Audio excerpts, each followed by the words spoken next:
എനിക്ക് വരുന്ന ഒട്ടുമിക്ക രോഗികളിലും അവർക്ക് പറയാനുള്ള ഒരു കാര്യമാണ്, സാറേ വ്യായാമങ്ങൾ ചെയ്യേണ്ടതിൻ്റെ പ്രാധാന്യം ഞങ്ങൾക്ക് ഇപ്പോഴാണ് മനസ്സിലായത്.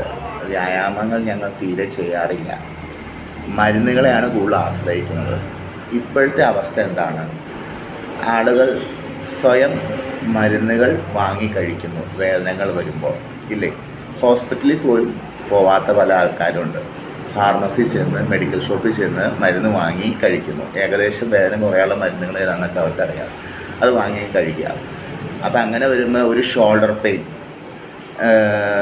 മാറാൻ അവർ ഗുളിക കഴിക്കുന്നു, വേദന കുറഞ്ഞതുപോലെ തോന്നും, പക്ഷേ അവിടെ ചലനങ്ങളൊന്നും നടക്കുന്നില്ല.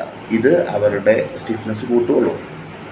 അപ്പോൾ നമ്മൾ മരുന്നുകൾ ഉപയോഗിക്കുന്നതിനൊപ്പം തന്നെ ഈ വ്യായാമങ്ങൾക്കും പ്രാധാന്യം കൊടുത്താൽ മരുന്നുകളുടെ ഉപയോഗം കുറയ്ക്കാൻ സാധിക്കും. മനസ്സിലായോ? നമ്മുടെ